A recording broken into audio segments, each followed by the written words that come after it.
Yeah. Hello, we are the TrailBlazing Titans, and today we would like to talk to you about coral bots and what they are. While brainstorming topics for our innovation project, we went over many popular topics such as water pollution, microplastics, and sediment runoff. However, we noticed that the decline of coral reefs is often overlooked, so we decided to focus our project on coral reefs. Some background information about our project is that coral reefs support phytoplankton, which make up to about 50 to 80% of the world's oxygen, and they also support many species of fish by providing them with shelter and breeding grounds. Coral bleaching occurs when the coral loses its color. It occurs due to various factors. One key factor is the zooxanthellae leaving the coral. Zooxanthellae is a symbiotic algae, and it provides the coral with 80 to 90% of its nutrition. Other factors include sediment runoff, salinity decline, water pollution, and much more. This is an example of a bleached coral, and the image below over there also shows a bleached coral versus a normal coral. Coral bleaching is caused by many things, but the main factor is the ocean's warming temperature. When the ocean warms up, it causes a loss of biodiversity, and it's unnecessary because we can fix it by just using coral bots and effort. It has been increasing by around 0.1 degrees Fahrenheit per decade. This may not sound like much, but it's enough to cause massive bleaching events. However, these bleaching events aren't stable. They happen sometimes higher and sometimes lower. This is due to many things, like conservation efforts and less fertilizer being blown into coral. This means that people are already trying to help the coral stay alive, which is why we need to find a solution to this problem. Bleaching events have been reported all around the world, but the worst cases are in Florida, where some corals were even 100% bleached. This is caused by rising ocean temperatures, and when there's ocean acidification, it makes it harder for the corals to grow out their skeleton. Runoff from factories, sewage, and agriculture present too many nutrients, sediments, as well as toxins that are harmful to the coral reefs. This leaves the corals to fend off strong storms and waves that will topple and break the coral. This is where we need to find an effective plan to save corals and keep them healthy. After a lot of brainstorming, we finally came up with two solutions. We even had the opportunity to get a NOAA expert to vet our solutions. Our current solution is to genetically modify zooxanthellae to make it more heat resistant and then deliver it to coral. But we needed to counter the possible effects of too many genetically modified bioorganisms taking over the food web. So we thought of delivering it in a bot. This is a coral bot, our AI-powered bot that will hopefully successfully distribute the zooxanthellae to bleached coral parts. It has these color sensors representing eyes to see where it needs to go. It has a light inside to help it with detection. It has these arms to help with spreading the zooxanthellae. Our second solution is to genetically modify heat-tolerant coral spores. Coral spores are the reproductive cells found in corals that help them strengthen their skeleton and make them grow. Our coral bot will inject these coral spores into the coral and make them live long. Through this project, we learned what coral bleaching is and how we can overcome it. It is possible to save coral reefs with the help of advanced technologies and robotics. Healthy coral will benefit entire marine ecosystems as well as humans. Thank you for listening to our presentation, and remember, Save the coral, don't delay. Keep our ocean safe today. Trailblazing Titans! Awesome job. Okay. So, this is very impressive and it's a well-researched project. I'd like to know a little bit more. How did you make a plan? How did you all collaborate to make your design? May I answer? One. For the innovation project, at the beginning, we started by switching out so that everybody could get a turn. One team would make the bot design and the coding, while the other team would do the innovation. And we switched every meeting that we did that. After we found a good topic for both of these, we we started to like bring them together so that everybody could do it at the same time. Okay. And then you have some meetings for projects, some meetings as well, meetings for the design and some meetings for the innovation projects, or did that work? No, so we had one team in one class. We had two teams working on both the things, and then next class we would swap out, so everyone would get a chance to do the innovation. Did you talk to other people than the expert? My dad, it works at VCU, and he majored in, I think it's called aquabiology. So I think he has some experience in that.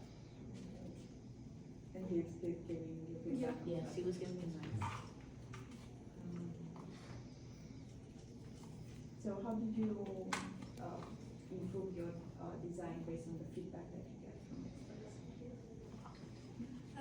The NOAA expert, Dr. Bhaskar Jha at the Climate Prediction Center, said that our previous solution would be much too expensive. So we thought of trying a less expensive version, and we eventually came up with the coral box.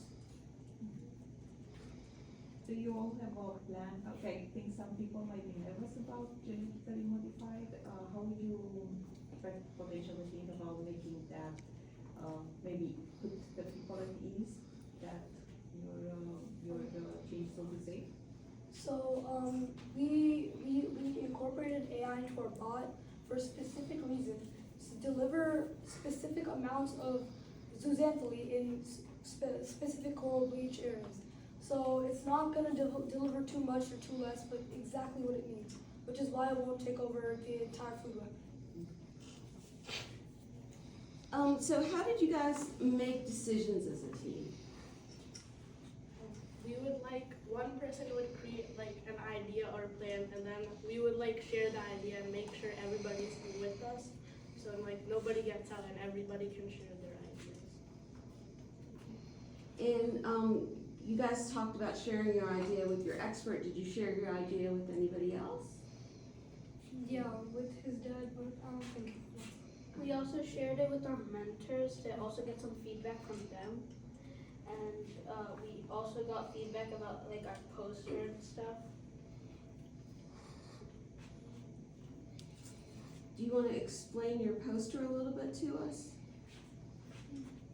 Okay, so we each like chose like a topic to work on, and like we wrote all this for that topic.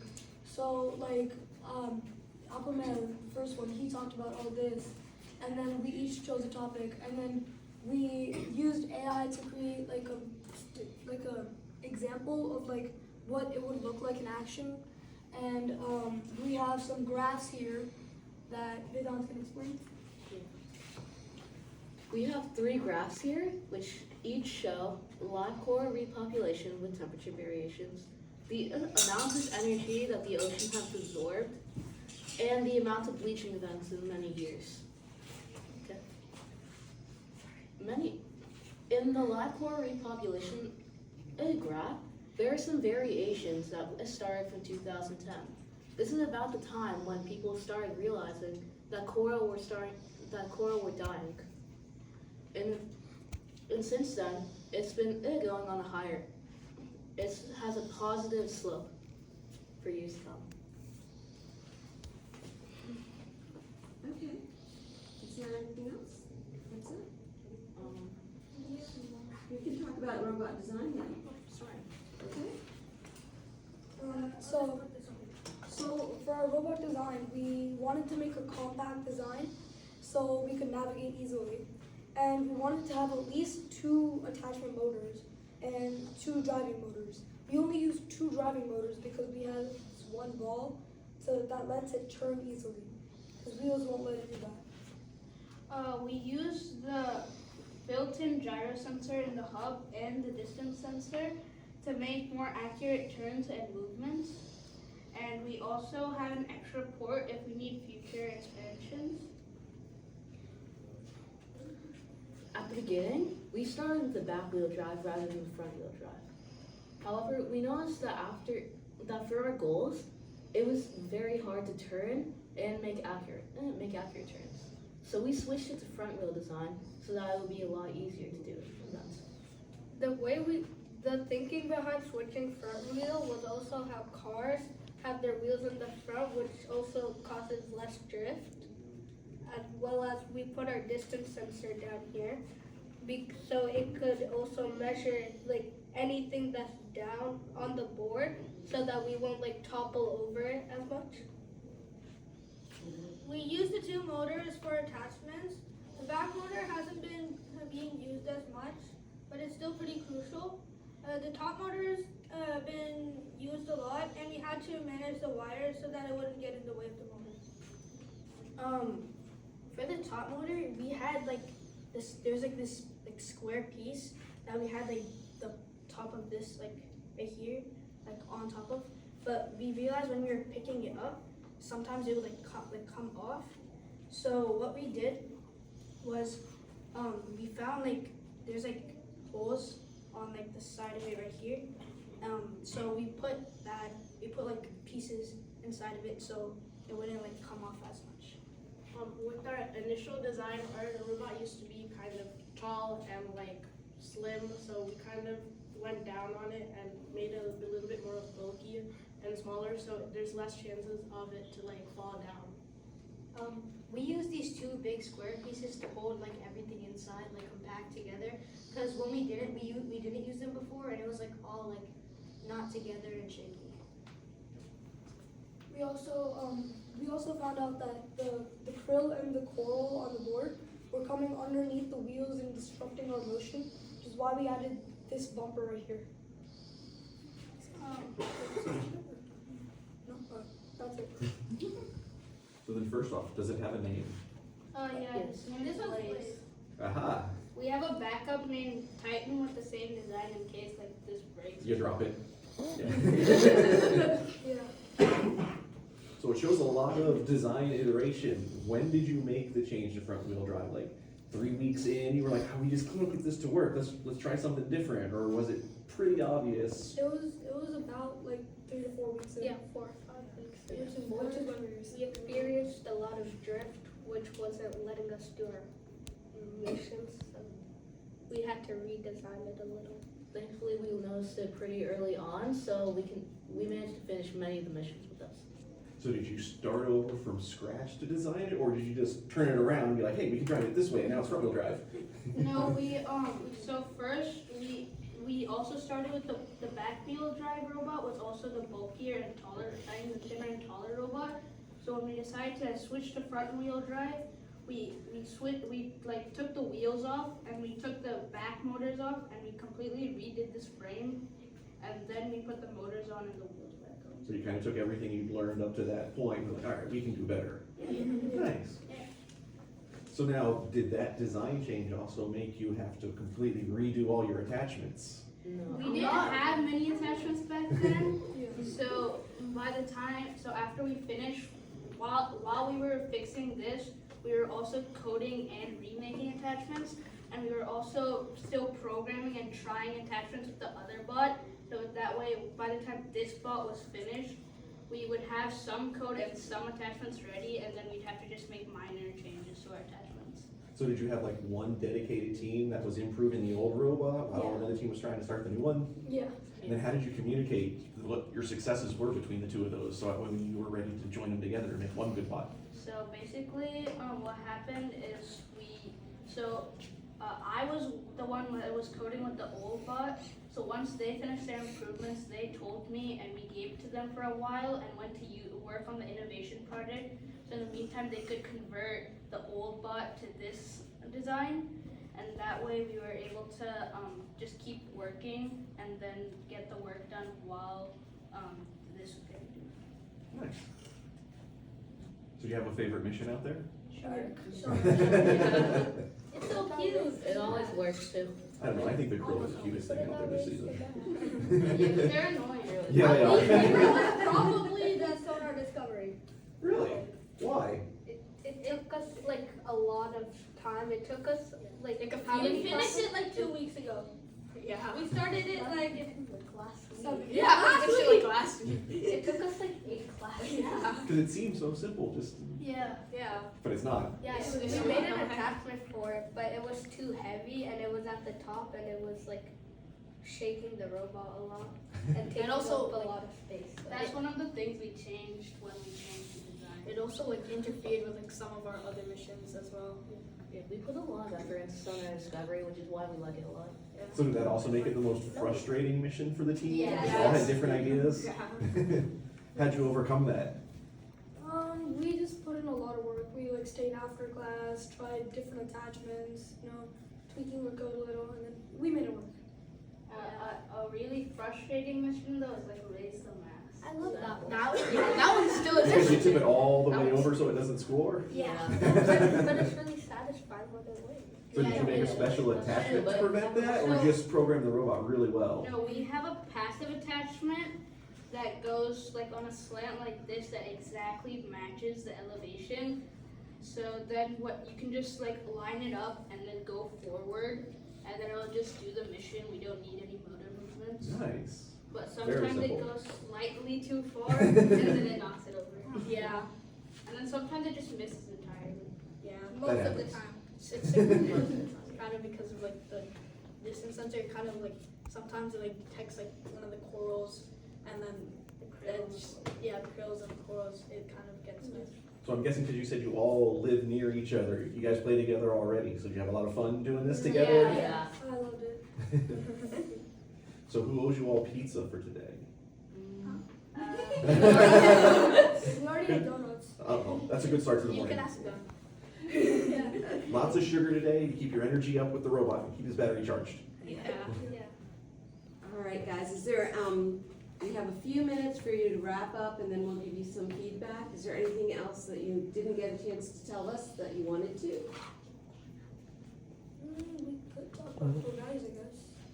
Is that It's fine? up to you guys, whatever you like to do. So we wanted to make it somewhat around Lego, so like we made the title out of Lego, cause it's like FLL, and then we printed out these images to fit with all these all the text over here, and we had a lot of fun making this because this was our we had to like paint the border and everything, so this one was a lot of fun. And Yeah. Danish sketched these two by himself. Yeah. Really? We needed to protect the original copy, so we printed these out. Yeah. So what was your favorite core value? Fun, Yeah. definitely. Yeah, That's the most important thing, absolutely. we had a lot of fun doing this. Yeah, it was Making pyramids. And is this everyone's first year doing this or second year? This is some of our second year. It's his and his first year. Okay, so what did you guys do to help them catch up where you guys were? So during the off season, we were also kind of new to this because we had just recently switched to Spike. Because last year we were using the EV3s, but this year we switched both programming languages and bots. So we were also kind of new to it. So we went through the Spike learning modules together with both our bots, and then Yeah, and we also showed them last year's missions and how FLL worked. Nice. And how was the programming languages different? So last year we used Python and we on EV3, and now we're using block code on Spike. Okay, It's so a you're lot going from Python to Yes. block code. Okay. yeah. Python was a lot harder than block code because you had to like go through a lot of rulebooks in order to check. Yeah. I program a lot of Python, that hurts me. Come on, Zayvon. All right, so now we're gonna give the judges a chance to give you some feedback. Yes, I love your presentation. You guys are clearly proud of your work, and that shows. And you demonstrated that you've learned your stuff. Your research is thorough. I love your poster because I can read it from here. That doesn't happen often. So it's a well-designed poster, yeah, I think you identified a good problem, and you did a great job presenting it and researching. Thank you. Thank you so much. I really like to see the signs of the iteration approach because a lot of times your first idea doesn't work out and you'll keep hammering on it and it gets you nowhere and then you run out of time. You guys took the responsible approach of going, we can't make this rear-wheel drive work as well as we want to, and then you had to scrap everything you've done to that point to start over, but it turned out to be the right choice for you guys. Yeah. That's not easy to do. I like that. Yeah. But To it's see all that very work you real put in, life just be too. like, It paid off. but it's still learning. It's a lot better to get you- like once it gets completed. Yeah. So have you had your practice run yet? Yeah. How'd that go? We got to We got 30 points. Yeah. Last check, we were first. Oh, very We nice. tied with the first person that did the practice run in D1. Okay. Is that how many points you anticipated getting? Did all the missions go It's away a you wanted? little less. The max, so if all our missions go correct, we get 335. Yeah. So you get 3 more rounds where it counts. So Yeah, you got room for exactly. improvement, which is what we're here for today. Exactly. Yeah. Well, great job, guys. Do you guys have anything else? No, just say good luck. Yeah, Thank awesome you. job. Thank you. Thank you so Thank much. you. for Thank you so everything much. today, and hopefully we'll come out there and watch you guys. Also, those are great hats. I need to find somewhere to buy them. They go well with our decoration. This one's about 20 years old, and my own children have disowned me for wearing this, so I'm now childless. Looks like it's like This is what being a hoarder is good for. You save all these things because they're have your memories. Well, thanks a lot, guys. Thank you. Thank you. Thanks a lot, judges.